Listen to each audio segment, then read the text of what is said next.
Good morning everyone.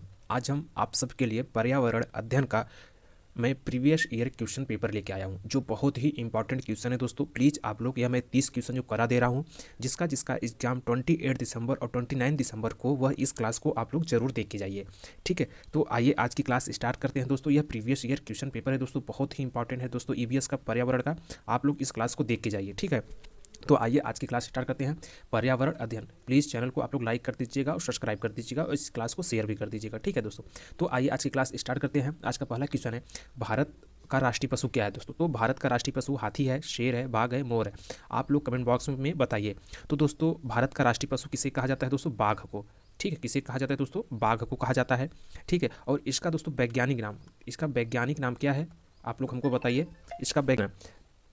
तो हमारा दोस्तों क्या हो जाएगा? राष्ट्रीय पशु बाघ हो जाएगा। और इसका वैज्ञानिक नाम जो होता है दोस्तों, इसका वैज्ञानिक नाम किस नाम से? Panthera Tigris. किस नाम से बुलाते हैं दोस्तों? पैंथरा। आप लोग प्लीज़ इसको नोट्स में लिख लीजिएगा, पैंथरा टाइग्रिस।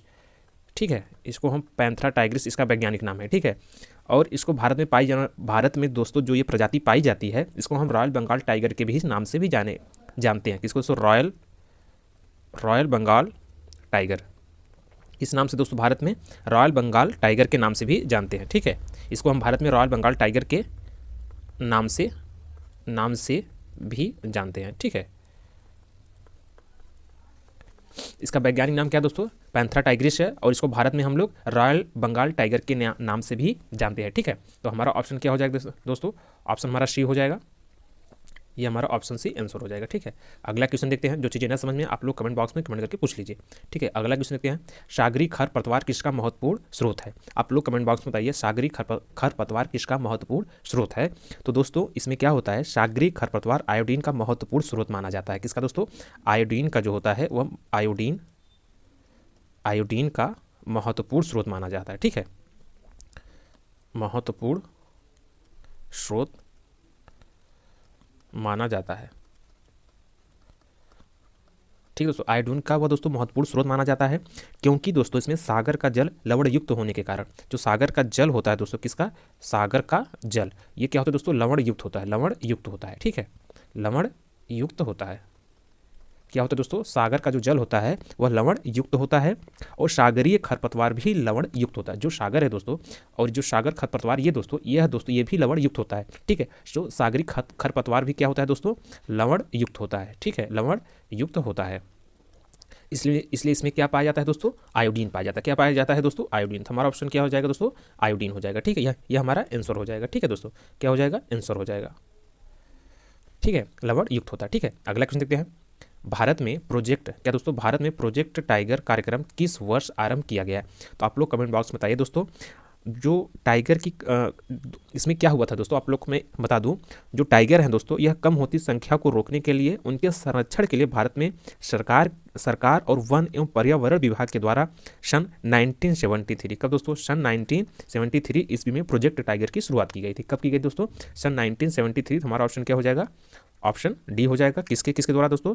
सरकार और वन पर्यावरण। ठीक है, वन एवं पर्यावरण संरक्षण। ठीक है, पर्यावरण संरक्षण। इसमें क्या होता है दोस्तों? भारत में प्रोजेक्ट टाइगर कार्यक्रम किस वर्ष आरंभ किया गया था? तो भारत में इसका कार्यक्रम सन 1973 में आरंभ किया गया था, सरकार और वन एवं पर्यावरण संरक्षण के लिए। ठीक है, और टाइगर की कम होती संख्या को देखते हुए। ठीक है, अगला क्वेश्चन देखते हैं। निम्नलिखित में से किस वर्ग में प्रोटीन की प्रचुरता होती है? प्रोटीन क्या पूछा? प्रोटीन की प्रचुरता होती है। ठीक है, तो किस वर्ग में होती है? आप लोग कमेंट बॉक्स में बताइए जल्दी जल्दी। तो इसमें क्या होता है दोस्तों? सोयाबीन, चना, मक्का प्रोटीन के मुख्य स्रोत माने जाते हैं। कौन कौन दोस्तों? सोयाबीन, चना और मक्का। ये ऑप्शन हमारा सी होगा। इसमें क्या दोस्तों? प्रोटीन की मुख्य स्रोत होते हैं। क्या दोस्तों? मुख्य स्रोत होते हैं। ठीक है दोस्तों, सोयाबीन, चना, मक्का प्रोटीन की मुख्य स्रोत होते हैं दोस्तों। और प्रोटीन की कमी से क्वासकोर नामक रोग हो जाता है। प्रोटीन की कमी से दोस्तों कौन सा रोग होता है? इसकी कमी से क्वासकोर। कौन सा दोस्तों? क्वासकोर। प्लीज इसको आप लोग नोट्स करते चलिएगा। क्वासकोर नामक रोग होता है। क्या होता है दोस्तों? क्वासकोर नामक रोग होता है। ठीक है दोस्तों, जिसे हम सूखा रोग भी कहते हैं। इसको हम लोग सूखा रोग भी कहते हैं। क्या कहते हैं दोस्तों? सूखा रोग भी कहते हैं। इसको हम लोग क्या कहते हैं दोस्तों, सूखा रोग भी कहते हैं। ठीक है, क्वाशकोर नामक रोग होता है और सूखा रोग भी कहते हैं। और प्रोटीन के मुख्य स्रोत होते हैं सोयाबीन, चना और मक्का। ठीक है, अगला क्वेश्चन देखते हैं। एक नक्षत्र का रंग निर्भर करता है, क्या दोस्तों, नक्षत्र, एक नक्षत्र का रंग निर्भर करता है उसकी सूर्य की दूरी पर, त्रिज्या पर, घनत्व पर या फिर पृष्ठीय ताप पर। तो यह किस पर निर्भर करता है दोस्तों, यह पृष्ठीय ताप पर निर्भर करता है। तो हमारा ऑप्शन क्या हो जाएगा, ऑप्शन डी हो जाएगा दोस्तों। हम आप सबको बता दें, किसी तारे या नक्षत्र का रंग उसके पृष्ठीय ताप पर निर्भर करता है। इसमें क्या दोस्तों, तारा भी आ जाएगा। ठीक है, तारे, किसी तारे और नक्षत्र का रंग उसके पृष्ठीय ताप पर निर्भर करता है। नीला रंग सर्वाधिक ताप को इंगित करता है। मैं यहाँ पे आप लोग को बता देता हूँ दोस्तों, नीला रंग जो होता है, नीला रंग जो होता है वह सर्वाधिक क्या करता है दोस्तों, सर्वाधिक ताप निर्भर करता है, या फिर नीला रंग सर्वाधिक ताप इंगित करता है। ठीक है दोस्तों, इंगित करता है। ठीक दोस्तों, नीला रंग सर्वाधिक ताप पर इंगित करता है दोस्तों। और इसमें पीला रंग जो होता है दोस्तों, सबसे कम ताप को इंगित करता है। कौन दोस्तों, पीला रंग सबसे कम ताप को इंगित करता है। ठीक है दोस्तों, इंगित करता है। इसको प्लीज आप लोग नोट्स करते चलिएगा। ठीक है, पीला रंग सबसे कम ताप को इंगित करता है और नीला रंग सर्वाधिक ताप को इंगित करता है। तो एक नक्षत्र और तारे का रंग दोस्तों पृष्ठीय ताप पर निर्भर करता है। ठीक है, अगला क्वेश्चन देखते हैं। वनों के महत्व के कारण है। तो वनों के महत्व के क्या कारण है दोस्तों, ग्रीन गोल्ड। क्या होगा दोस्तों, ग्रीन गोल्ड। हमारा ऑप्शन क्या हो जाएगा, ऑप्शन हमारा ए हो जाएगा, ग्रीन गोल्ड। ठीक है, हरा सोना, जिसको हम लोग क्या बोलते हैं हिंदी में, हरा सोना। क्या बोलते हैं दोस्तों, हरा सोना, वनों के महत्वपूर्ण के कारण है। ठीक है, अगला क्वेश्चन देखते हैं। पृथ्वी का अपमार्जक कौन है दोस्तों। तो पृथ्वी का अपमार्जक कौन है दोस्तों, जीवाणु व कवक, मृदा व जल, पशु और पक्षी या फिर पक्षी। तो पृथ्वी का अपमार्जक दोस्तों जीवाणु व कवक को माना गया है। किसको माना गया है जो दोस्तों, जीवाणु और वह कवक को माना गया है। तो मैं आप सबको बता दूं दोस्तों, ये ऐसे जीव हैं जो अपने आवासीय क्षेत्र में उपस्थित मृत जैविक पदार्थों को खाकर अपना निर्वाहन करते हैं दोस्तों। यह ऐसे जीव होते हैं दोस्तों जो अपने आवासीय कौन दोस्तों, अपने आवासीय क्षेत्र में, ये लोग जहाँ पे रहते हैं, मतलब ये जीवाणु व कवक जहाँ रहते हैं, यह अपने आवासीय क्षेत्र में किसको खा जाते हैं दोस्तों, उसकी उपस्थिति में मृत जैविक, क्या खाते हैं दोस्तों, मृत जैविक को खाकर अपना निर्वाहन करते हैं। ठीक है, जीवित, या फिर लिख लीजिए जीवित रहते हैं। ठीक है दोस्तों, ये जो जीवाणु व कवक है, ये अपने आवासीय क्षेत्र में उपस्थित में मृत जैविक को खाकर अपना जीवित रहते हैं दोस्तों। तो पृथ्वी का अपमार्जक कौन हो, जीवाणु और कवक है। ठीक है, जो चीज़ें न समझ में आप लोग कमेंट बॉक्स में कमेंट करके पूछ सकते हैं। आइए अगला क्वेश्चन देखते हैं। कथक किस क्षेत्र का शास्त्रीय नृत्य है दोस्तों। तो कथक किस क्षेत्र का है दोस्तों, आप लोग कमेंट बॉक्स में बताइए जल्दी जल्दी।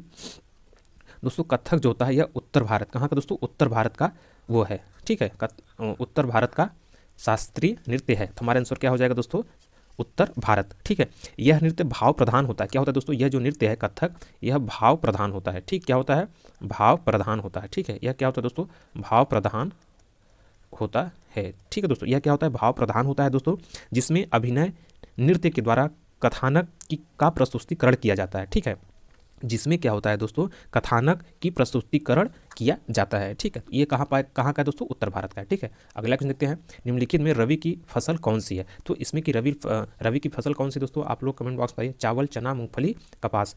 तो इसमें क्या हो जाएगा दोस्तों, इसमें रवि की फसल क्या होगी दोस्तों, चना हो जाएगा। तो हमारा आंसर क्या हो जाएगा दोस्तों, चना हो जाएगा दोस्तों। ठीक है, अक्टूबर नवंबर में दोस्तों क्या होता है, शीत ऋतु होता है। कब दोस्तों, मैं बता दूँ, अक्टूबर प्लस नवंबर, यह कौन सा ऋतु होता है दोस्तों, शीत ऋतु होता है। ठीक है, प्लीज़ आप लोग इसको अच्छे से नोट कर लीजिएगा। अक्टूबर प्लस नवंबर कौन सा होता है दोस्तों, शीत ऋतु होता है। इसमें बोई जाने वाली फसल रबी फसल होती है। इसमें बोई जाने वाली फसल क्या होती है दोस्तों, रबी फसल होती है। ठीक है, रबी फसल होती है। ठीक है दोस्तों, अक्टूबर प्लस नवंबर में शीत ऋतु होता है दोस्तों। इसमें बोई जाने वाली फसल रबी फसल होती है। ठीक है, और रबी फसल दोस्तों मुख्यतः गेहूं, जौ, चना, सरसों, मटर, आलू आदि प्रमुख है। कौन कौन से दोस्तों, जैसे आपने बता दूं, गेहूं, ठीक है दोस्तों, जौ हो गया, गेहूं, जौ, चना और सरसों, मटर, आलू, ठीक है, आदि, ये सब क्या हैं दोस्तों, ये प्रमुख फसलें हैं। क्या दोस्तों, प्रमुख फसलें हैं। ठीक है, तो अक्टूबर प्लस नवंबर में शीत ऋतु होता है। बोई जाने वाली फसल रबी फसल होती है, जैसे गेहूँ, जौ, चना, सरसों, मटर, आलू आदि ये सब प्रमुख फसलें हैं। ठीक है दोस्तों, आइए अगला क्वेश्चन देखते हैं। पोलियो का कारण, तो पोलियो का कारण क्या हो सकता है? जीवाणु, विषाणु, कवक, कीट। तो पोलियो का कारण क्या हो सकता है दोस्तों, आप लोग बताइए। जीवाणु है, विषाणु है, कवक है। तो पोलियो का दोस्तों विषाणु होगा। हमारा ऑप्शन क्या हो जाएगा? ऑप्शन बी आंसर हो जाएगा, विषाणु। ठीक है दोस्तों, तो पोलियो जो होता है वो दोस्तों विषाणु के कारण से होता है दोस्तों। पोलियो के वायरस भोजन, पानी तथा शरीर में प्रवेश करते हैं दोस्तों। ठीक है, जो पोलियो को वायरस होते हैं दोस्तों वह भोजन से भी और पानी के साथ शरीर में प्रवेश करते हैं तथा इसकी तंत्रिका तंत्र को क्षतिग्रस्त कर देते हैं और इसमें मांसपेशियों में अवरोध उत्पन्न हो जाता है। ठीक है दोस्तों, विषाणु जो होते हैं, जब पोलियो आदमी ग्रसित होता है, कैसे ये सब अंदर जाते हैं? ये भोजन और पानी के द्वारा। कैसे आते हैं दोस्तों? भोजन और पानी के द्वारा शरीर में प्रवेश कर जाते हैं। ठीक है, और जैसे ही शरीर में ये विषाणु प्रवेश करते हैं, तंत्रिका तंत्र को क्षतिग्रस्त कर, किसको दोस्तों? तंत्रिका तंत्र को क्षतिग्रस्त कर देते हैं। क्षतिग्रस्त कर देते हैं। किसको क्षतिग्रस्त कर देते हैं दोस्तों? तंत्रिका तंत्र को यह विषाणु क्षतिग्रस्त कर देता है। ठीक है, और इसमें मैं आप सबको एक चीज़ बता दूं दोस्तों, इसमें जैसे चावल, मूंगफली तथा कपास ये खरीफ फसल होती है जो जून में बोई जाती है। जैसे दोस्तों चावल जो हो गया, कौन दोस्तों? चावल, ये खरीफ फसल है। सॉरी दोस्तों, 1 मिनट। यह क्या दोस्तों? खरीफ फसल है। ये सब कब बोई जाती है दोस्तों? यह सब जून में बोई जाती है। ठीक है, ये सब फसलें कब बोई जाएंगी दोस्तों? जून में। खरीफ फसल है। ठीक है दोस्तों, यह खरीफ फसल है। और मूंगफली भी क्या है दोस्तों? खरीफ फसल है। ठीक है, खरीफ फसल है। और कपास भी खरीफ फसल। ये सब कब बोई जाती है दोस्तों? जून में बोई जाती है। मूंगफली भी खरीफ है, कपास भी खरीफ है, चावल भी, ये सब खरीफ फसल है। ये सब कब बोई जाती है दोस्तों? जून में बोई जाती है। कब बोई जाएंगी? जून में बोई जाती हैं। ठीक है, बोई जाती हैं। ठीक है दोस्तों, आइए अगला क्वेश्चन देखते हैं। इसको मैंने बता दिया, विषाणु, तो यह तंत्रिका तंत्र को क्षतिग्रस्त कर देती है शरीर में अंदर जाने के बाद। ठीक है, अगला क्वेश्चन देखते हैं। पर्यावरण दिवस किस दिन मनाया जाता है? तो आप लोग बताइए दोस्तों, पर्यावरण दिवस किस दिन मनाया जाता है? 4 जून को, 5 जून को, 15 जून को या फिर 28 जून को। तो यह कब मनाया जाता है दोस्तों? 5 जून को। हमारा ऑप्शन क्या हो जाएगा? 5 जून हो जाएगा। ठीक है, हमारा आंसर क्या हो जाएगा दोस्तों? 5 जून हो जाएगा। ठीक है, कब हो जाएगा? 5 जून हो जाएगा। ठीक है, तो पर्यावरण दिवस मनाया जाता है दोस्तों। इसी दिन पर्यावरण के मुद्दे पर सर्वप्रथम बैठक कब हुई थी दोस्तों? सर्वप्रथम बैठक पर्यावरण के मुद्दे पर दोस्तों सर्वप्रथम बैठक कब हुई? 1972 में। ठीक है दोस्तों, 1972 में। कहाँ पे हुई दोस्तों? स्कॉटलैंड में। इसको आप लोग लिख लीजिएगा, स्कॉटलैंड में। ये कहाँ पे बैठक हुई दोस्तों? स्कॉटलैंड में हुई थी। ठीक है, सर्वप्रथम बैठक कब हुई थी? 1972 में। कहाँ पे हुई थी? स्कॉटलैंड में। ठीक है, अगला क्वेश्चन देखते हैं। पौधे में प्रकाश संश्लेषण क्रिया किस रंग में सबसे अधिक होती है? तो सबसे अधिक किस रंग में होती है दोस्तों? नीला, पीला, लाल, हरा। तो मैं आप सबको बता दूं, पौधे में लाल रंग की उपस्थिति में प्रकाश संश्लेषण की क्रिया सबसे तीव्र होती है। कौन सा दोस्तों? लाल रंग। तो हमारा ऑप्शन क्या हो जाएगा दोस्तों? लाल रंग हो जाएगा। और नीले में लाल से कुछ कम तथा हरी और बैगनी किरण में यह क्रिया सबसे कम होती है। किसमें दोस्तों? जो यह नीला है, नीला, ठीक है, नीले में लाल से कुछ कम, नीला जो होता है यह लाल से कुछ कम में हो जाएगा। ठीक है, और हरी और बैगनी किरणें में यह क्रिया सबसे कम होती है। और हरा, ठीक है, हरा में यह हरा और बैगनी में दोस्तों यह क्रिया सबसे कम होती है। यह क्रिया सबसे कम होती है, सबसे कम होती है। ठीक है दोस्तों, हरा में और बैगनी में यह क्रिया सबसे कम होती है और नीला में लाल से थोड़ा ज़्यादा, लाल से थोड़ा कम प्रकाश संश्लेषण की क्रिया होती है। ठीक है, नीला में लाल से थोड़ा कम और हरा बैगनी में यह क्रिया सबसे कम होती है। ठीक है, आइए अगला क्वेश्चन देखते हैं। भिंडी में पाया जाता है, तो भिंडी में सबसे ज़्यादा क्या पाया जाता है दोस्तों? फास्फोरस भी पाया जाता है दोस्तों। ठीक है, क्या पाया जाता है? फास्फोरस भी पाया जाता है, विटामिन ए भी पाया जाता है, विटामिन सी। तो हमारा ऑप्शन क्या हो जाएगा दोस्तों? ये सभी हो जाएगा। ठीक है, ये दोस्तों फास्फेट भी पाया जाता है, विटामिन ए भी, विटामिन सी, ये प्रचुर मात्रा में पाया जाता है। किसमें दोस्तों? प्रचुर मात्रा में पाया जाता है। ठीक है दोस्तों, अगला क्वेश्चन देखते हैं। प्लीज़ आप लोग वीडियो को अधिक से अधिक शेयर कर दीजिए। ठीक है, जो चीज़ें न समझ में आप लोग कमेंट बॉक्स में कमेंट करके पूछ लीजिए। यह सीटेट का 28 दिसंबर 29 दिसंबर के लिए बहुत ही इंपॉर्टेंट क्वेश्चन दोस्तों, प्रीवियस ईयर क्वेश्चन पेपर है। ठीक है, अगला क्वेश्चन देखते हैं। भारत में फलों के अंतर्गत सर्वाधिक क्षेत्र हैं नींबू के, आम का, अमरूद का, पपीता का। तो इसमें क्या हो जाएगा दोस्तों? आम का। ठीक है, तो भारत में फलों के अंतर्गत दोस्तों आम की खेती सर्वाधिक क्षेत्र में की जाती है। उत्तर भारत एवं आंध्र प्रदेश में इसकी खेती सबसे ज़्यादा की जाती है। कहाँ दोस्तों? उत्तर भारत में और कहाँ पे दोस्तों? आंध्र प्रदेश में। उत्तर भारत और आंध्र प्रदेश में सबसे ज़्यादा की जाती, सबसे ज़्यादा खेती की जाती है। ठीक है, तो उत्तर भारत में आंध्र प्रदेश में सबसे ज़्यादा खेती की जाती है किसकी दोस्तों? आम का। ठीक है, अगला क्वेश्चन देखते हैं। पर्यावरण को बचाने के लिए चिपको आंदोलन, क्या दोस्तों चिपको आंदोलन का संबंध किस राज्य से है? तो पर्यावरण को बचाने के लिए दोस्तों चिपको आंदोलन का संबंध किस राज्य से है? उत्तर प्रदेश, झारखंड, छत्तीसगढ़, उत्तराखंड। तो यह कहाँ से दोस्तों? यह उत्तराखंड से। हमारा ऑप्शन क्या हो जाएगा? ऑप्शन डी हो जाएगा। ठीक है दोस्तों, तो पर्यावरण को बचाने के लिए चिपको आंदोलन की शुरुआत कब हुई थी दोस्तों? 1973 में। कब हुई थी? पर्यावरण को बचाने के लिए चिपको आंदोलन की शुरुआत 1973 में हुई थी। और इसमें उत्तराखंड राज्य में सुंदरलाल, कौन दोस्तों? सुंदरलाल बहुगुणा, सुंदरलाल बहुगुणा, सुंदरलाल कौन दोस्तों? सुंदरलाल बहुगुणा तथा चांडी प्रसाद, कौन सॉरी दोस्तों चांडी प्रसाद, कौन दोस्तों? चांडी प्रसाद, कौन दोस्तों? चांडी प्रसाद, चांडी प्रसाद भट्ट के द्वारा, भट्ट के द्वारा की गई थी। ठीक है दोस्तों, की गई थी। वृक्ष काटने के विरोध में आंदोलन चलाया गया था। यह किसकी उपरांत? वृक्ष काटने के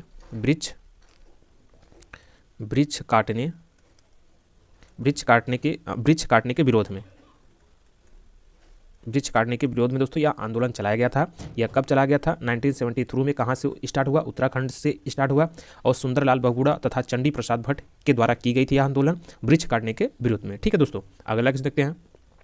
निम्नलिखित में से जैविक घटक है पादप, मृदा, वायु, जल।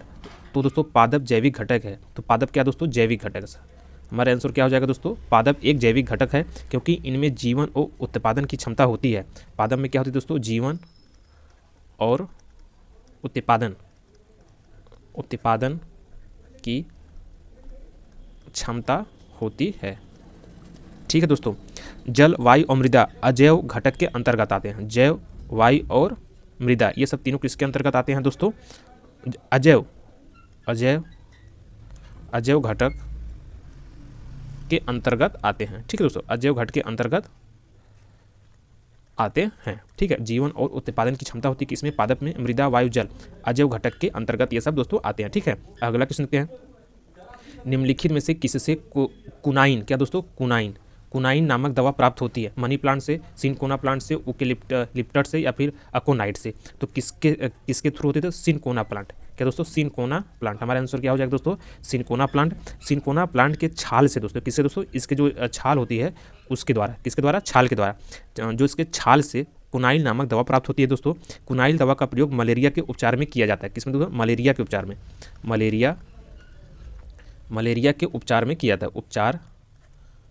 मलेरिया के उपचार में किया जाता है। किसके उपचार में दोस्तों? इसका दवा मलेरिया के उपचार में किया जाता है दोस्तों। यह सामान्यतः रूप से वर्ष पर्याप्त हरे भरे रहते हैं। हमेशा यह दोस्तों क्या होते हैं? हरे भरे रहते हैं। इनकी ग्रोथ बाढ़ अच्छी होती है दोस्तों। यह चौड़े होते हैं और तने का घेरा 7 मीटर में पाया जाता है। जो इसका तना होता है दोस्तों यह 7 मीटर तक बड़े होते हैं। कितने मीटर? 7 मीटर तक बड़े होते हैं। ठीक है दोस्तों, बड़े होते हैं। ठीक है दोस्तों, अगला क्वेश्चन देखते हैं। प्लीज़ आप लोग इसको नोट्स करते चलिएगा, बहुत ही इंपॉर्टेंट मैं आप सबको करा रहा हूँ। सीटेट का दोस्तों आप 30 में से दोस्तों 25 प्लस क्वेश्चन तो फंस जाएंगे, पक्का है। ठीक है, अगला क्वेश्चन देखते हैं। 71% पृथ्वी तल ढका हुआ है, भूमि से, हवा से, जल से, कोयला से। तो किससे दोस्तों? पृथ्वी का जल महासागरों। तो किससे दोस्तों? जल से। हमारा ऑप्शन क्या हो जाएगा दोस्तों? ऑप्शन सी हो जाएगा। पृथ्वी का 71% जल महासागरों दोस्तों। किससे? जल महासागरों, जल और महासागरों एवं जल द्वारा 29% स्थल ढका हुआ है। ठीक है, तो 71% किससे दोस्तों? जल और महासागरों से। 71% जल महासागरों और एवं दोस्तों जल द्वारा तथा 29% भाग स्थल के द्वारा ढका हुआ है।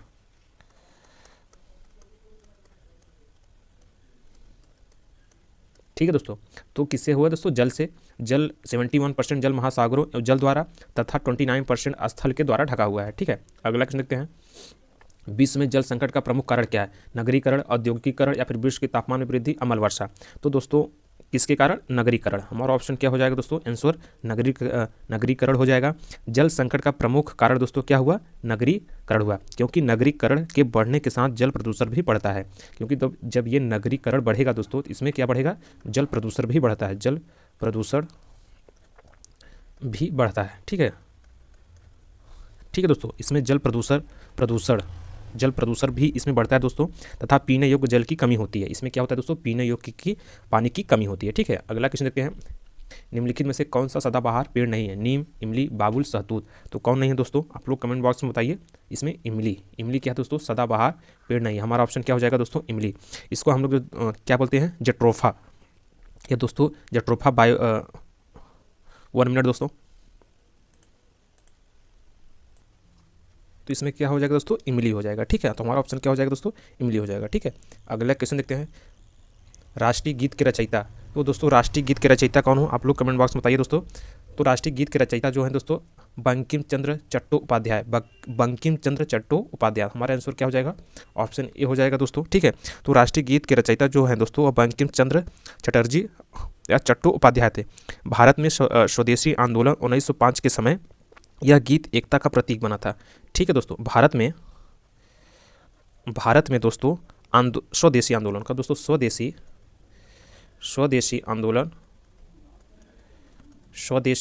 आंदोलन 1905 में, कब दोस्तों, 1905 के समय यह गीत एकता का प्रतीक बना था। ठीक है दोस्तों, एकता का प्रतीक बना था। प्लीज़ आप लोग नोट्स करते चलिएगा। ठीक है, भारत में स्वदेशी आंदोलन 1905 के समय यह गीत एकता का प्रतीक बना था। यह कौन है राष्ट्रीय गीत का रचयिता, बंकिम चंद्र चट्टोपाध्याय है। ठीक है, अगला क्वेश्चन देखते हैं दोस्तों, भारत में प्रथम बायोगैस संयंत्र कहाँ स्थापित हुआ? तो भारत में प्रथम बायोगैस संयंत्र कहाँ स्थापित हुआ है? पिलानी, जयपुर, आगरा, दिल्ली। तो यह कहाँ पे हो दोस्तों, पिलानी। हमारे आंसर क्या हो जाएगा, पिलानी। भारत में प्रथम बायोगैस संयंत्र राष्ट्रीय बायोगैस विकास कार्यक्रम के द्वारा हुआ। तो किसके द्वारा, कार्यक्रम के द्वारा हुआ दोस्तों। यह दिल्ली में स्थापित किया गया था और इससे प्रदूषण रहित ऊर्जा के साथ साथ अच्छी खाद भी प्राप्त होती है। ठीक है दोस्तों, यह कहाँ पे हुआ, पिलानी में नहीं हुआ दोस्तों, यह दिल्ली में हुआ। कहाँ पे हुआ दोस्तों, सॉरी, यह दिल्ली में हुआ था। कहाँ पे दोस्तों, दिल्ली में। हमारा आंसर क्या हो जाएगा, ऑप्शन डी हो जाएगा। ठीक है, और इससे क्या होता है दोस्तों, इससे प्रदूषण रहित ऊर्जा के साथ साथ अच्छी खाद भी प्राप्त होती है। ठीक है, अगला क्वेश्चन देखते हैं, डेसीबल निम्नलिखित में से किसे मापने की इकाई है? तो डेसीबल निम्नलिखित में से किसे मापने की इकाई है? ठीक है, तो इसकी मापने की इकाई क्या है दोस्तों, आप लोग कमेंट बॉक्स में बताइए। डेसीबल, गहराई, ध्वनि, तापमान, वायु दाब। तो इसमें क्या है दोस्तों, आप लोग कमेंट बॉक्स में बताइए जल्दी जल्दी। इससे हम लोग क्या नाप सकते हैं दोस्तों, ध्वनि।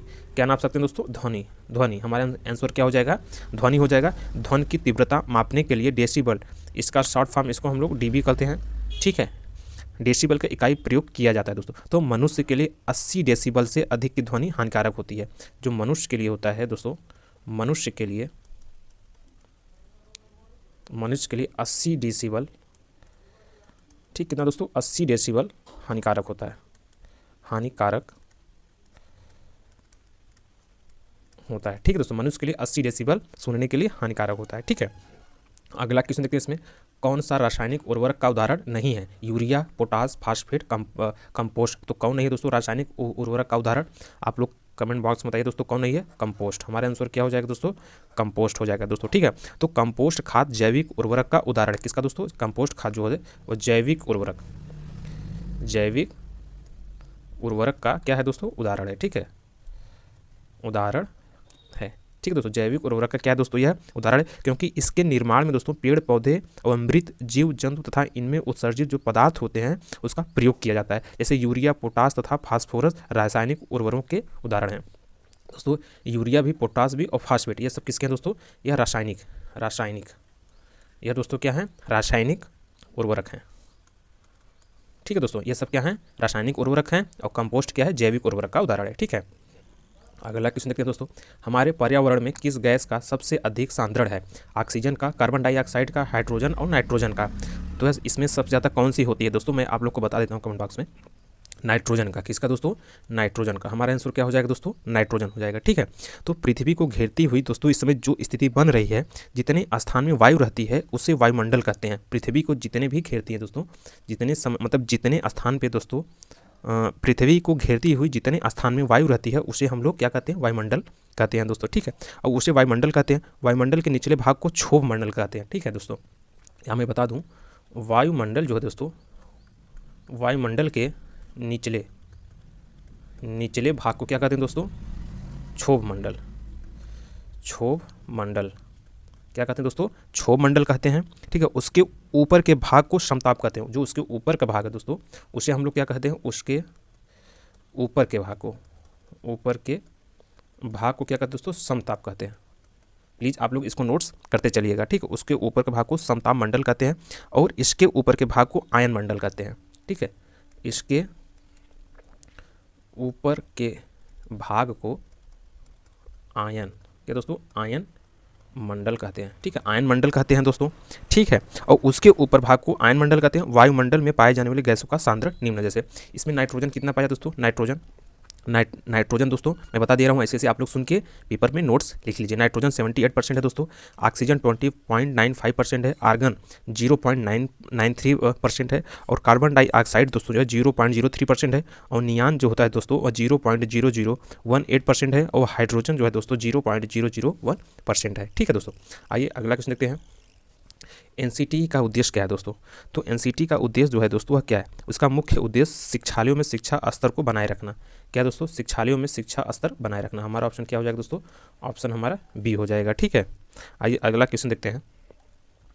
हमारे देश में वन महोत्सव कब मनाया जाता है दोस्तों, क्या वन महोत्सव कब मनाया जाता है दोस्तों, 2 अक्टूबर को, 1 जुलाई को, 10 अगस्त को, 1 दिसंबर को। तो यह कब मनाया जाता है दोस्तों, 1 जुलाई को। हमारे आंसर क्या हो जाएगा, 1 जुलाई हो जाएगा। वन संरक्षण के उद्देश्य से 1 जुलाई को प्रतिवर्ष भारत में वन महोत्सव मनाया जाता है दोस्तों। कहाँ पे, भारत में।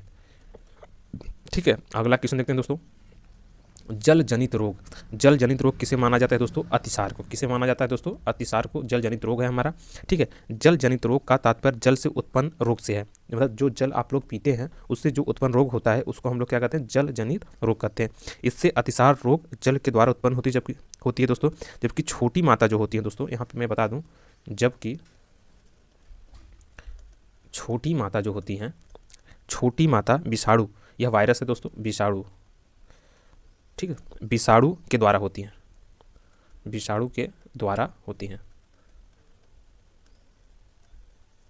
ठीक है दोस्तों, विषाणु के द्वारा होती हैं और रक्त अल्पता, लोहे की कमी से तथा मस्तिष्क रोग जीवाणु द्वारा उत्पन्न होता है। ठीक है, यह किसके द्वारा होती है दोस्तों, रक्त अल्पता, यह किसके द्वारा होती है दोस्तों, यह लोहे की कमी से या फिर आयरन की कमी से, आयरन की कमी से यह रोग होता है। और मस्तिष्क ज्वार किससे होता है दोस्तों, जीवाणुओं द्वारा उत्पन्न। ठीक है, जीवाणु द्वारा उत्पन्न। ठीक है, और छोटी माता किससे होती है दोस्तों, छोटी माता विषाणु के द्वारा होती है। ठीक है, अगला क्वेश्चन देखते हैं दोस्तों।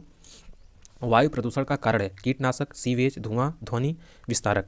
तो यह क्या दोस्तों, आप लोग कमेंट बॉक्स बताइए। धुआं, क्या दोस्तों, धुआं। हमारा आंसर क्या हो जाएगा, धुआं हो जाएगा। ठीक है, जो इसमें होता है दोस्तों, धुआं वायु प्रदूषण का मुख्य कारक है, क्योंकि दोस्तों धुएं में अनेक प्रकार की अवांछनीय गैसें होती हैं। क्या होती हैं दोस्तों, अवांछनीय गैसें होती हैं। ठीक है, अवांछनीय गैसें होती हैं। ठीक है दोस्तों, धुआं जो होता है इसमें अनेक प्रकार की गैसें, अवांछनीय गैसें होती हैं दोस्तों, जो स्वच्छ वायु में मिलकर उनकी प्रदूषित कर देती हैं। और ये निम्न गैसें, जैसे कार्बन डाइऑक्साइड हो गया दोस्तों, कौन कौन सी दोस्तों, कार्बन डाइऑक्साइड। ठीक है दोस्तों, कार्बन डाइऑक्साइड हो गया, कार्बन मोनोऑक्साइड हो गया, कार्बन मोनोऑक्साइड, यह मोनोऑक्साइड हो गया दोस्तों, और सल्फर डाइऑक्साइड। कौन दोस्तों, सल्फर। ठीक है, सल्फर डाइऑक्साइड और मीथेन भी है, मीथेन। ठीक है दोस्तों, ये सब गैसें हैं जो अंदर जब हम लोग सांस लेते हैं, ये लोग वायु में घुल जाते हैं, तो जब हम लोग सांस लेते हैं तो हम लोग को ये सब गैसें दिक्कत करती हैं। ठीक है दोस्तों, आज बस इतना ही। आप लोग का बहुत बहुत धन्यवाद। यह क्लास आप लोग जरूर से जरूर देख लीजिएगा। ठीक है, क्योंकि बहुत ही इंपॉर्टेंट क्लास है दोस्तों यह।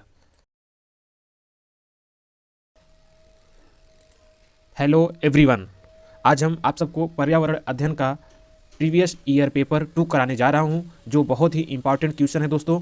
ये सारे क्वेश्चंस पेपर में छपने वाले हैं दोस्तों, जो आने वाले पेपर होंगे 28, 29, जो आज का पेपर हुआ है, जो कल का पेपर होगा दोस्तों, यह क्लास आप लोग देख जाइए। आने वाले समय जो एग्जाम होंगे सीटेट के, बहुत ही इंपॉर्टेंट क्वेश्चन दोस्तों मैं आप सबको देने जा रहा हूँ। तो आइए आज का पहला क्वेश्चन स्टार्ट करते हैं पर्यावरण अध्ययन का।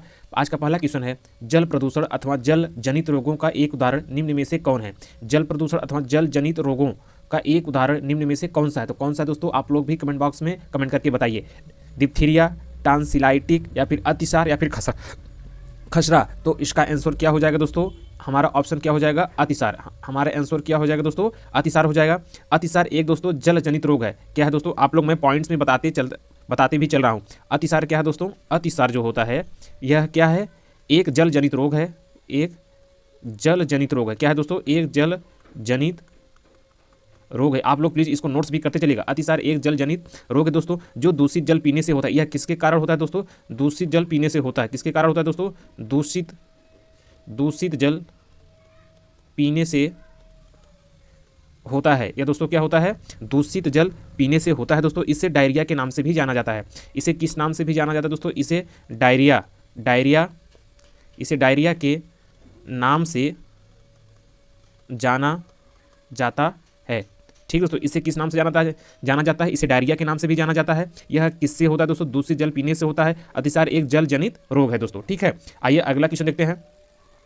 अगला क्वेश्चन क्या है दोस्तों, अगला क्वेश्चन क्या है, पर्यावरण शिक्षा का उद्देश्य है। तो पर्यावरण शिक्षा का क्या उद्देश्य दोस्तों, पर्यावरण की सुरक्षा तथा संरक्षण, या फिर पर्यावरण के संसाधनों का अधिकतम उपयोग, या फिर पर्यावरण के संसाधनों का न्यूनतम उपयोग, या फिर इनमें से कोई नहीं। तो हमारा ऑप्शन इसमें से क्या हो जाएगा दोस्तों, ऑप्शन हमारा ए हो जाएगा, पर्यावरण की सुरक्षा एवं संरक्षण। ये हमारा क्या हो जाएगा दोस्तों, ये हमारा आंसर हो जाएगा। तो मैं आप सबको बता देना चाह रहा हूँ, पर्यावरण शिक्षा का मुख्य उद्देश्य छात्रों को पर्यावरण के प्रति जागरूक करना।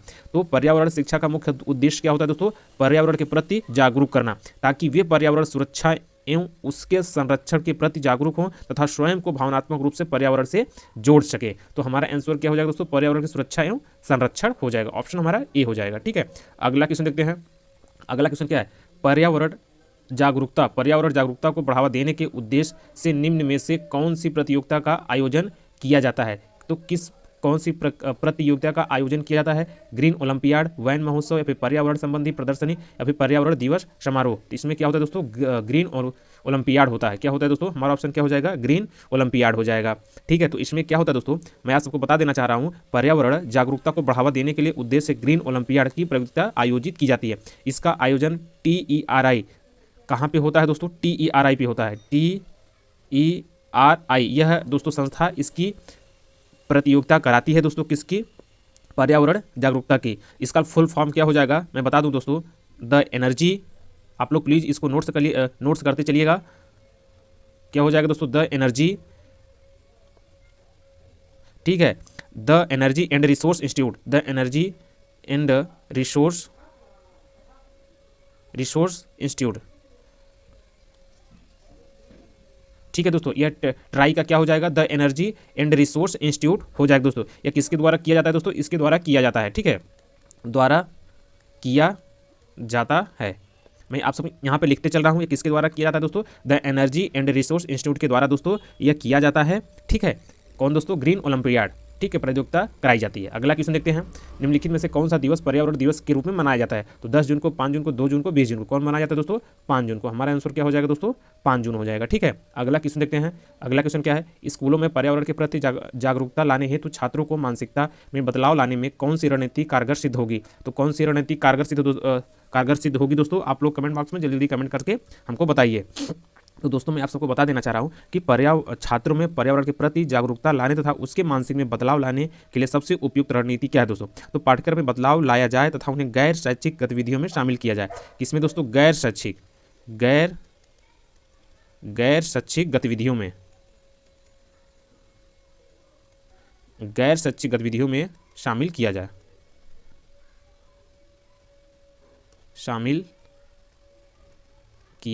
जाए, ठीक है दोस्तों। तो हमारा ऑप्शन क्या हो जाएगा दोस्तों, ऑप्शन हमारा बी हो जाएगा, पाठ्यक्रम में बदलाव तथा गैर शैक्षिक तथा रचनात्मक क्रिया में। तो क्या हो जाएगा दोस्तों, गैर शैक्षिक गतिविधियों में शामिल किया जाए। ठीक है, अगला क्वेश्चन देखते हैं। जो चीज़ ना समझ में आए कमेंट बॉक्स में आप लोग कमेंट लिख के पूछ सकते हैं। अगला क्वेश्चन क्या है, भारतीय संविधान द्वारा उपलब्ध किए गए मूलभूत अधिकारों का मुख्य उद्देश्य क्या है। तो भारतीय संविधान के द्वारा दोस्तों, भारतीय नागरिकों और व्यक्तियों को मूल अधिकार प्रदान किए गए हैं। क्या दोस्तों, किसको मूल अधिकार प्रदान किए गए हैं, मूल अधिकार प्रदान किए गए हैं। क्या दोस्तों, मूल अधिकार प्रदान किए गए हैं दोस्तों, किसको, भारत के नागरिकों को। ठीक है, ताकि उनका सर्वांगीण विकास हो सके। क्या हो सके दोस्तों, सर्वांगीण विकास हो सके। ठीक है, सर्वांगीण विकास हो सके। ठीक है। यह अधिकार राज्य के विरुद्ध होता है दोस्तों, यह अधिकार जो होता है वह राज्य के विरुद्ध होता है। और भारतीय संविधान के अनुच्छेद 12 से अनुच्छेद 32 तक मूल अधिकारों का वर्णन किया गया है। यहाँ पे दोस्तों मैं बता दूं, अनुच्छेद 12 से 32 तक, अनुच्छेद 12 से 32 तक मूल अधिकारों का वर्णन किया गया है। ठीक दोस्तों, मूल अधिकारों का वर्णन किया गया है। ठीक दोस्तों, अनुच्छेद 12 से 32 तक मूल अधिकारों का वर्णन किया गया है। ठीक है दोस्तों, तो हमारा ऑप्शन इसमें क्या हो जाएगा दोस्तों, ऑप्शन डी हो जाएगा, नागरिकों के व्यक्तित्व विकास के लिए। ठीक है, ये हमारा आंसर हो जाएगा, नागरिकों के व्यक्तिगत विकास के लिए। ठीक है, अगला क्वेश्चन देखते हैं, सामाजिक विज्ञान में कौन सा आयाम विषय शामिल नहीं है। क्या दोस्तों, आयाम विषय शामिल नहीं, इतिहास, भूगोल, राजनीतिक विज्ञान या फिर व्यावसायिक शिक्षा। तो कौन सा नहीं है दोस्तों इसमें, व्यावसायिक शिक्षा। हमारा आंसर क्या हो जाएगा, व्यावसायिक शिक्षा हो जाएगा। ठीक है, तो राष्ट्रीय पाठचर्या रूपरेखा 2005 के अनुसार दोस्तों सामाजिक विज्ञान के अंतर्गत इतिहास, भूगोल, नागरिक शास्त्र और अर्थशास्त्र विषय को शामिल किया गया था। कौन कौन से दोस्तों, कब दोस्तों, राष्ट्रीय पाठचर्या रूपरेखा कब दोस्तों, राष्ट्रीय पाठचर्या रूपरेखा 2005 के द्वारा, 2005 के द्वारा, ठीक दोस्तों, 2005 के द्वारा सामाजिक विज्ञान दोस्तों, ठीक है, सामाजिक विज्ञान, इतिहास और भूगोल और नागरिक शास्त्र, ठीक है दोस्तों, नागरिक शास्त्र एवं अर्थशास्त्र भी। और कौन सा दोस्तों, अर्थशास्त्र को शामिल किया गया था दोस्तों। और व्यावसायिक शिक्षा सामाजिक विज्ञान का विषय नहीं है। जो यह व्यावसायिक शिक्षा है दोस्तों, यह सामाजिक विज्ञान का विषय नहीं है। व्यावसायिक शिक्षा दोस्तों सामाजिक विज्ञान का विषय नहीं है, ठीक है दोस्तों। यह व्यावसायिक शिक्षा जो होता है दोस्तों, यह सामाजिक विज्ञान का विषय नहीं है। ठीक है दोस्तों, व्यावसायिक शिक्षा। ठीक है, आइए अगला क्वेश्चन देखते हैं, अंकों के आधार पर किस पाठ्यक्रम विषय वस्तु की परीक्षा नहीं की जा सकती। तो किसकी नहीं की जा सकती दोस्तों, स्वास्थ्य, योग, संगीत, उपयुक्त सभी। तो किसको नहीं की जा सकती, उपयुक्त सभी, स्वास्थ्य भी है, योग भी है, संगीत भी है। तो हमारा आंसर क्या हो जाएगा, ऑप्शन डी हो जाएगा। ठीक है, तो मैं आप सबको बता दूं, अंकों के आधार पर उसी पाठ्यक्रम की परीक्षा ली जा सकती है जो तथ्यपरक हो। क्या हो दोस्तों, अंकों के आधार पर उसी पाठ्यक्रम की परीक्षा ली जा सकती है जो क्या दोस्तों, तथ्यपरक हो। ठीक है, तथ्य परक हो। ठीक दोस्तों, क्या हो, तथ्य परक हो। और मूल्य परक पाठ्यक्रम की परीक्षा अंकों के आधार पर नहीं ली जा सकती। स्वास्थ्य, योग और संगीत मूल्य परक पाठ्यक्रम है। ठीक है दोस्तों, ये सब तीनों क्या है दोस्तों, मूल्य परक पाठ्यक्रम है। ठीक है, मूल्य परक पाठ्यक्रम है।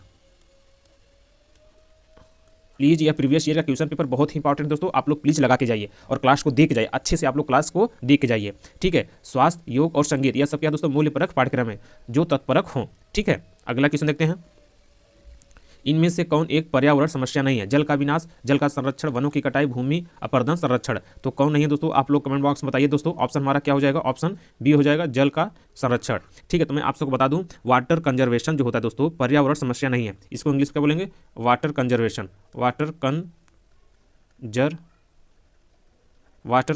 दोस्तों पर्यावरण समस्या नहीं है, बल्कि पर्यावरण की गुणवत्ता बढ़ाने में सहायक है। या दोस्तों क्या है, पर्यावरण गुणवत्ता, या दोस्तों पर्यावरण गुणवत्ता बढ़ाने में सहायक है। क्या दोस्तों, बढ़ाने में सहायक है।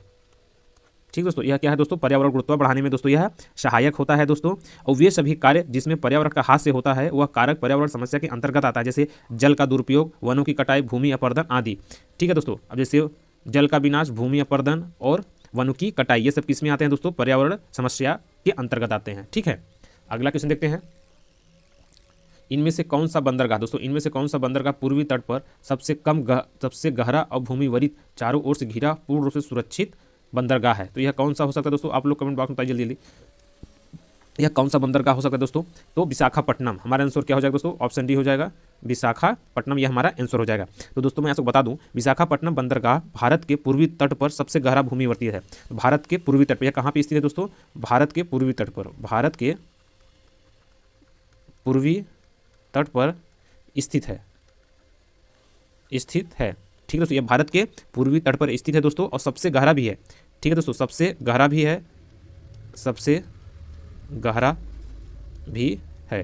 ठीक ठीक है दोस्तों, यह सबसे गहरा भी है और भूमिवर्ती बंदरगाह है दोस्तों। यह भारत के आंध्र प्रदेश राज्य में स्थित है। यह कहाँ पे स्थित है दोस्तों? भारत के आंध्र प्रदेश राज्य में।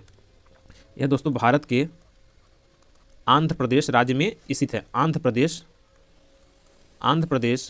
राज्य में स्थित है।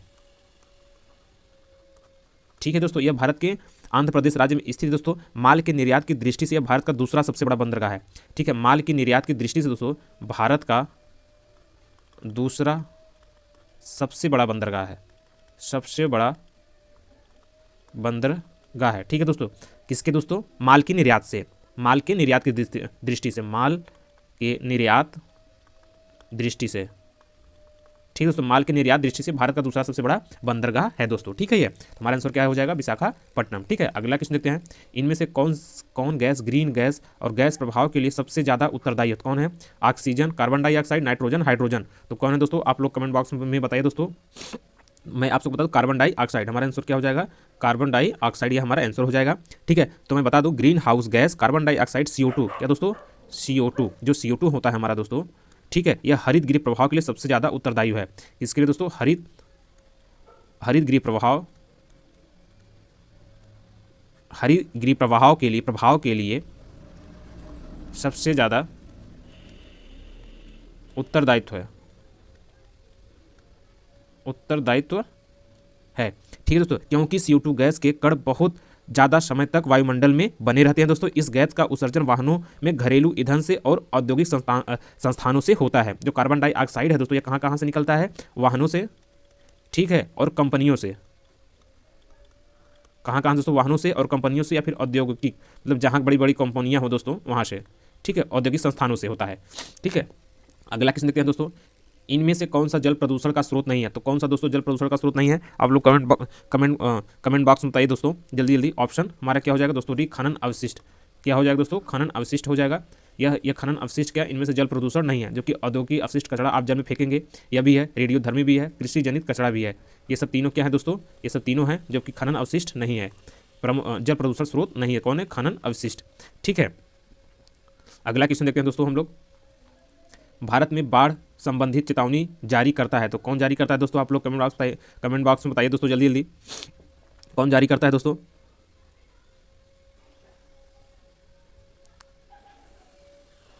मैं इस क्वेश्चन में दोस्तों मैं आप सबको बता दूं, इसमें जो वाटर पॉपुलेशन होता है दोस्तों, जो इसमें वाटर पॉपुलेशन होता है दोस्तों, ठीक है, यह जल प्रदूषण का स्रोत है दोस्तों। शहरों व कस्बों के मकान से निकला जैसे मल मूत्र, कूड़ा करकट आदि नदियों, नालों, तालाबों तथा झीलों में गिरा दिया जाता है दोस्तों। फसलों पर छिड़के गए कीटनाशक पदार्थ जो होते हैं दोस्तों, DDT, क्या बोलते हैं हम उसको? DDT बोलते हैं उसको, आदि खनन अवशिष्ट का जल प्रदूषण स्रोत नहीं है, जबकि अन्य जल प्रदूषण स्रोत के मुख्य रूप से उत्तरदायी होते हैं। ठीक है, अगला क्वेश्चन देखते हैं दोस्तों। भारत में बाढ़ संबंधी चेतावनी कौन जारी करता है दोस्तों? सिंचाई एवं बाढ़ नियंत्रण विभाग। तो हमारे आंसर क्या हो जाएगा दोस्तों? सिंचाई एवं बाढ़ नियंत्रण विभाग। ये केंद्रीय जल फोर्स है, यह जल संसाधन विभाग है, ये उपयुक्त सभी नहीं। तो कौन करता है दोस्तों? सिंचाई एवं बाढ़ नियंत्रण विभाग करता है। ठीक है, अगला क्वेश्चन देखते हैं। ग्राम पंचायत का कार्य कौन करता है दोस्तों? आप लोग कमेंट बॉक्स में बताइए। ग्राम पंचायत, तो ऑप्शन हमारा इसमें क्या हो जाएगा दोस्तों? जल संसाधन के रखरखाव ग्राम पंचायत करता है दोस्तों, यस करता है। स्कूलों का निर्माण करता है, यस करता है। BPL लाभार्थियों की सूची तैयार करता है दोस्तों, यस। तो हमारा ऑप्शन क्या हो जाएगा दोस्तों? आंसर हमारा डी सही आंसर हो जाएगा। ठीक है, हमारा आंसर क्या हो जाएगा दोस्तों? आंसर डी हो जाएगा। ठीक है, अगला क्वेश्चन देखते हैं। पर्यावरण अपघटन के कारण उत्पन्न होने वाली परिणामी खतरों में शामिल है। क्वेश्चन क्या है? पर्यावरण अपघटन के कारण उत्पन्न होने वाली परिणामी खतरों में शामिल है। कौन शामिल है? भूस्खलन, बाढ़ एवं सुरक्षा, वनों की अग्नि दुर्घटना, या फिर उपयुक्त सभी। जल्दी बताइए दोस्तों। तो बाढ़ एवं सूखा क्या है दोस्तों? बाढ़ एवं सूखा। हमारा ऑप्शन क्या हो जाएगा? ऑप्शन बी हमारा आंसर हो जाएगा। ठीक है, तो बता दूं मैं, पर्यावरण अपघटन के कारण दोस्तों जलवायु या फिर क्लाइमेट में परिवर्तन होता है। किसके कारण दोस्तों? मैं बता दूं, 1 मिनट। किसके कारण दोस्तों? पर्यावरण अपघटन के कारण क्लाइमेट। ठीक है दोस्तों, क्लाइमेट में क्या होता है? परिवर्तन होता है। ठीक है दोस्तों, जिसके परिणाम स्वरूप कई प्रकार की प्राकृतिक आपदाएं उत्पन्न होती हैं, जैसे सूखा, बाढ़, अत्यधिक वर्षा आदि, ये सब हो जाती हैं। तो हमारा ऑप्शन क्या हो जाएगा दोस्तों? ऑप्शन बी हो जाएगा। ठीक है, अगला क्वेश्चन देखते हैं। निम्न में से कौन सा राज्य इंदिरा गांधी नहर परियोजना से लाभान्वित है? तो कौन है दोस्तों? आप लोग कमेंट बॉक्स में जल्दी बताइए। निम्न में से कौन सा इंदिरा गांधी नहर परियोजना से लाभान्वित है? केरल, उत्तर प्रदेश, राजस्थान, मध्य प्रदेश। तो इसमें से कौन है दोस्तों? आप लोग कमेंट बॉक्स में बताइए दोस्तों। कौन है दोस्तों इसमें से, कौन सा राज्य है? आप लोग कमेंट बॉक्स में जल्दी जल्दी कमेंट्स में बताइए कौन सा प्रदेश है इसमें, ठीक है। तो इसमें दोस्तों कौन सा राज्य है? राजस्थान। कौन सा राज्य है दोस्तों? राजस्थान। हमारा आंसर क्या हो जाएगा दोस्तों? राजस्थान हो जाएगा, ठीक है। आइए अगला क्वेश्चन देखते हैं। नीली क्रांति संबंधित है, तो नीली क्रांति किससे संबंधित है दोस्तों? आप लोग कमेंट बॉक्स में बताइए जल्दी जल्दी, नीली क्रांति किससे संबंधित है? दुग्ध उत्पादन से, पुष्प उत्पादन से, मत्स्य उत्पादन से, फल उत्पादन से। तो किससे है दोस्तों नीली क्रांति? मत्स्य उत्पादन से। हमारा आंसर क्या हो जाएगा? मत्स्य उत्पादन। और चीज़ें मैं एक चीज़ और आप सबको यहाँ नोट करा दे रहा हूँ दोस्तों। जो हमारी नीली क्रांति है, ठीक है, नीली क्रांति आप लोग जान के किससे है? और श्वेत क्रांति, 3 क्रांतियाँ हुई थी। श्वेत क्रांति किससे दोस्तों? दुग्ध उत्पादन से, ठीक है। यहाँ मैं लिख दे रहा हूँ दुग्ध उत्पादन से, ठीक है। और इंद्रधनुष क्रांति कौन सी दोस्तों? इंद्रधनुष क्रांति, यह किससे दोस्तों? यह सभी क्रांतियों का सम्मिलित स्वरूप है, ठीक है दोस्तों। सभी क्रांतियों का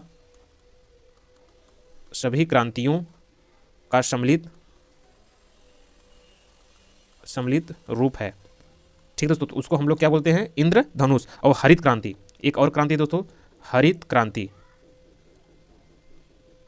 किससे दोस्तों? खाद्यान्न उत्पादन से। किससे दोस्तों? खाद्यान्न उत्पादन से। तो इसको प्लीज आप लोग नोट्स कर लीजिएगा। नीली क्रांति मत्स्य उत्पादन, श्वेत क्रांति दुग्ध उत्पादन, इंद्रधनुष सभी क्रांतियों का सम्मिलित रूप है, हरित क्रांति खाद्यान्न उत्पादन, ठीक है। अगला क्वेश्चन देखते हैं। इनमें से कौन सा मानव पर्यावरण का घटक नहीं है? तो कौन नहीं है मानव पर्यावरण का घटक दोस्तों? धर्म। हमारा आंसर क्या हो जाएगा? धर्म हो जाएगा, ठीक है। आइए अगला क्वेश्चन देखते हैं दोस्तों। पिघले हुए मैग्मा से निर्मित चट्टानें हैं, तो कौन होती हैं दोस्तों? अग्रेय, अवसादी, रूपांतरित, इनमें से कोई नहीं। तो कौन है दोस्तों? अग्रेय। हमारा आंसर क्या हो जाएगा? अग्रेय। और एक चीज़ मैं आप सबको बता दूं, पृथ्वी के अंदर उत्पन्न हलचल के दोस्तों जो फलस्वरूप निकलते हैं, पृथ्वी के अंदर से उपस्थित लावा के बाहर आने को हम लोग क्या बोलते हैं? ज्वालामुखी की संज्ञा दी है। किसके दोस्तों? ज्वालामुखी की संज्ञा दी है। ज्वालामुखी कहते हैं। जो अंदर से दोस्तों आता है उसको हम लोग क्या कहते हैं? पृथ्वी के अंदर से जो चीज़ निकलती है उसको क्या, किसका स्वरूप दिया दोस्तों? ज्वालामुखी की संज्ञा दिए हैं, ठीक है। और ज्वालामुखी से निकलने वाले लावा को हम लोग मैग्मा भी कहा जाता है। जो दोस्तों ज्वालामुखी से निकलते हैं, मैं यहाँ लिख दे रहा हूँ, ज्वालामुखी से निकलने वाले लावा, ज्वालामुखी से निकलने वाले लावा को मैग्मा कहते हैं। क्या कहते हैं दोस्तों? मैग्मा कहते हैं। क्या कहते हैं दोस्तों?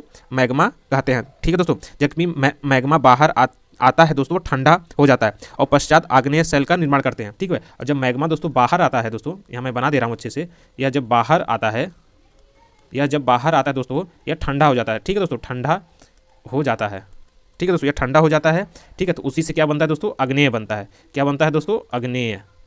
अग्नेय बनता है। आप लोग समझ गए होंगे, जब पृथ्वी से ज्वालामुखी निकलती है उसको हम लोग, जो लावा निकलता है उसमें से हम लोग उसको ज्वालामुखी कहते हैं, और उसमें से निकलने वाली लावा को हम लोग मैग्मा कहते हैं। क्या कहते हैं? मैग्मा कहते हैं। और जब वो मैग्मा बाहर आता है और ठंडा हो जाता है तो उसको हम लोग क्या कहते हैं? उससे हम लोग अग्नेय बनता है। क्या बनता है? उससे अग्नेय बनता है, उसको हम लोग अग्नेय कहते हैं, ठीक है। आप लोग समझ गए होंगे। अगला क्वेश्चन देखते हैं। इनमें से कौन सी गैस हमें सूरज की घातक किरणों, पराबैंगनी किरणों से रक्षा करती है? तो हमारा आंसर इसमें क्या हो जाएगा दोस्तों? ओजोन हो जाएगा। क्या हो जाएगा? ओजोन। हमारा आंसर क्या हो जाएगा दोस्तों? ओजोन हो जाएगा। अब जैसे मैं आपको बता दूं, ऑक्सीजन के 3 अणुओं से मिलकर ओजोन O3 का अणु का निर्माण हुआ है। ऑक्सीजन के 3 अणुओं से, ठीक है दोस्तों। ओजोन का निर्माण कैसे हुआ दोस्तों? ऑक्सीजन, मैं यहाँ नोट कराते चला हूँ, प्लीज़ आप लोग नोट्स करते चलिएगा। ऑक्सीजन के 3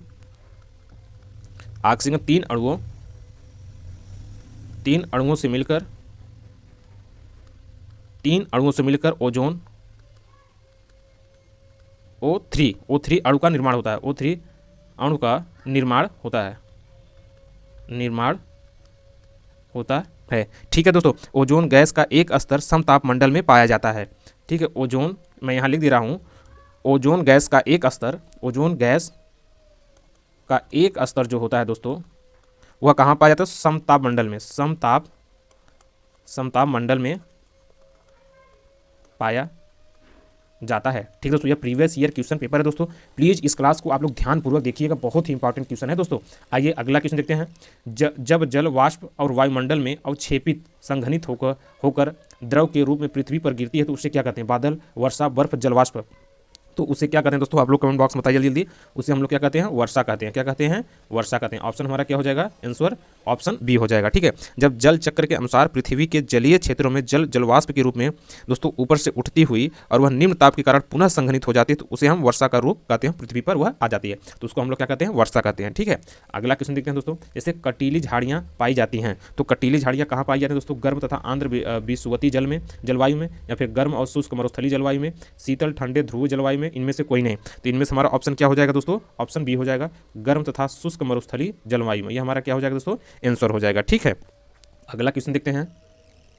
रेशा सरोडिम, रेशा सरोडिम इनमें से किसे किसे कहा जाता है दोस्तों, तो किसे कहा जाता है दोस्तों, कपास को कहा जाता है। हमारा आंसर क्या हो जाएगा, कपास। तो मैं आप सबको बता दूं दोस्तों, कपास को रेशा सरोडिम कहा जाता है दोस्तों। ठीक है, अगला क्वेश्चन देखते हैं। पृथ्वी का जुड़वा ग्रह दोस्तों, पृथ्वी का जुड़वा ग्रह इनमें से किसे खा जाता है, बृहस्पति को, शनि को, शुक्र को, मंगल को। तो किसे खा जाता है दोस्तों, शुक्र को खा जाता है। हमारा आंसर क्या है दोस्तों, ऑप्शन सी है। तो मैं आप सबको बता दूं, पृथ्वी जो है दोस्तों, अर्थ का जुड़वा ग्रह शुक्र को कहा जाता है। ठीक है, अर्थ को जुड़वा ग्रह शुक्र को कहा जाता है। किसको कहा जाता है, शुक्र को कहा जाता है। ठीक है दोस्तों, क्योंकि आकार में लगभग पृथ्वी के बराबर है दोस्तों। यह जो पृथ्वी के बराबर क्या है दोस्तों, शुक्र आकार में बराबर है। यह ग्रह सुबह और शाम को आसानी से दिख जाता है दोस्तों, इसलिए इसे सुबह का तारा और शाम का तारा भी कहते हैं। इसलिए इसे दोस्तों सुबह का तारा और शाम का तारा भी कहते हैं। इसलिए इसे दोस्तों सुबह का तारा और शाम का तारा भी कहते हैं दोस्तों। यह सौर मंडल का दूसरा ग्रह है, इसे पृथ्वी की बहन भी कहा जाता है। यहाँ पे ऑप्शन बता दूं, इसे पृथ्वी का बहन भी कहा जाता है दोस्तों। ठीक है, इसे पृथ्वी का बहन भी कहा जाता है। ठीक है दोस्तों, आइए अगला क्वेश्चन देखते हैं। इनमें से विश्व का सबसे ऊंचा पठार कौन सा है, दक्कन का पठार, मालवा का पठार, छोटा नागपुर का पठार, तिब्बत का पठार। तो ये किसे है दोस्तों, तिब्बत का पठार। हमारा आंसर क्या हो जाएगा दोस्तों, तिब्बत का पठार हो जाएगा। ठीक है, तो तिब्बत का जो पठार है दोस्तों, विश्व का सबसे ऊंचा पठार है। ठीक है दोस्तों, यह जो तिब्बत पठार है विश्व का सबसे ऊंचा पठार है, विश्व का सबसे ऊंचा पठार है। ठीक है दोस्तों, सबसे ऊंचा पठार है। ठीक है दोस्तों, सबसे ऊंचा पठार है। इसकी ऊंचाई 4500 मीटर है दोस्तों। इसकी ऊंचाई कितनी है, इसकी ऊंचाई जो है दोस्तों 4500 मतलब 4500 मीटर है। ठीक है, इसकी ऊंचाई 4500 मीटर है दोस्तों। और यह दोस्तों 14800 फीट 14800 फीट है दोस्तों। ठीक है, और तिब्बत का पठार मध्य एशिया में स्थित एक ऊंचाई वाला पठार है। इससे दक्षिण में हिमालय पर्वत की श्रृंखला से लेकर उत्तर की तकला मकान मरुस्थल तक विस्तृत। यह पठार 1000 किलोमीटर लंबा है दोस्तों। ठीक है, यह पठार 1000 किलोमीटर लंबा है। ठीक है, यह पठार 1 किलोमीटर लंबा है और 250 किलोमीटर चौड़ा है। ठीक है, और 250 किलोमीटर, आप लोग इसको नोट्स कर लीजिएगा, 250 किलोमीटर चौड़ा है। ठीक है, और 14 मतलब 250 किलोमीटर चौड़ा है दोस्तों। इसके इर्द गिर्द विश्व के सबसे लंबे 14 पर्वत पाए जाते हैं दोस्तों। कितने पर्वत पाए जाते हैं, 14 सबसे लंबे पर्वत पाए जाते हैं। ठीक है, आप लोग इसको नोट्स कर लीजिएगा। ठीक है, आइए आगे बढ़ते हैं। मानव निर्मित या मानव जनित आपदा का उदाहरण है, तो भूकंप है, सुनामी है, रासायनिक आपदा है, भूस्खलन है। तो मानव निर्मित या फिर मानव जनित आपदा का उदाहरण क्या है दोस्तों, आप लोग कमेंट बॉक्स में बताइए दोस्तों। तो रासायनिक आपदा है। मानव निर्मित क्या है दोस्तों, रासायनिक आपदा जो है दोस्तों, यह मानव इसको बनाता है। भूकंप जो है और सुनामी, ये सब क्या तीनों क्या दोस्तों, प्राकृतिक आपदाएं हैं। क्या दोस्तों, प्राकृतिक आपदाएं हैं, प्राकृतिक आपदाएं हैं दोस्तों। ठीक है, कौन कौन सी, भूकंप है, सुनामी है और भूस्खलन, ये सब क्या है, तीनों प्राकृतिक आपदाएं हैं। और रासायनिक आपदा दोस्तों यह मानव निर्मित है। यह क्या दोस्तों, मानव निर्मित है। ठीक है, यह मानव निर्मित है। ठीक है, आइए अगला क्वेश्चन देखते हैं। अगला क्वेश्चन क्या है, भोपाल गैस आपदा के लिए कौन सी गैस जिम्मेदार है, भोपाल गैस आपदा के लिए कौन सी गैस जिम्मेदार है, आप लोग कमेंट बॉक्स में जल्दी बताइए। तो मिथाइल आइसोसाइनाइड। कौन सी दोस्तों, ऑप्शन हमारा ए हो जाएगा, मिथाइल आइसोसाइनाइड, यह हमारा आंसर हो जाएगा। ठीक है, तो यह आपदा कब हुआ दोस्तों, दिसंबर 1984 में। कब हुआ दोस्तों, यह आपदा कब हुई थी, दिसंबर 1984 को घटित हुई थी, जिसमें वहाँ के पेट्रो रसायन कंपनी, कौन सी कंपनी थी दोस्तों, पेट्रो रसायन कंपनी थी, और बड़ी मात्रा में दोस्तों वहाँ मिथाइल आइसोसाइनाइड का रिसाव हो गया था। मिथाइल आइसोसाइनाइड MIC, इसका शॉर्ट फॉर्म क्या दोस्तों, MIC है। ठीक है, इसका शॉर्ट फॉर्म क्या है, MIC है। जो गैस लीकेज हो गई थी, उस गैस लीकेज होने की वजह से दोस्तों वहाँ बहुत से लोग मारे गए थे। ठीक है, आइए अगला क्वेश्चन देखते हैं। कौन सी गैस ग्रीन हाउस इफेक्ट से संबंधित नहीं है, तो कौन सी गैस दोस्तों, आप लोग कमेंट बॉक्स में बताइए जल्दी जल्दी। कौन सी गैस दोस्तों, तो कौन सी गैस दोस्तों नहीं सम्मिलित है, आप लोग कमेंट बॉक्स में बताइए। नाइट्रोजन, CO2, मीथेन और नाइट्रस। तो कौन नहीं दोस्तों, नाइट्रोजन। हमारा आंसर क्या हो जाएगा दोस्तों? नाइट्रोजन। मैं आप सबको बता दूं दोस्तों कि इससे उत्पन्न ग्रीन हाउस प्रभाव जो होता है दोस्तों, पर्यावरण को नुकसान पहुंचाने वाली गैसों को ग्रीन हाउस गैस कहते हैं। ठीक है दोस्तों, तो ग्रीन हाउस गैस किसे कहते हैं पहले आप लोग ये जान लीजिए। ग्रीन हाउस किसे कहते हैं? तो पर्यावरण को नुकसान पहुंचाने वाली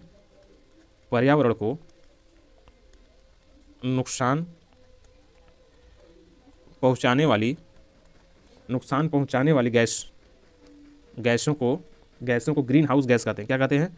ग्रीन हाउस गैस कहते हैं दोस्तों।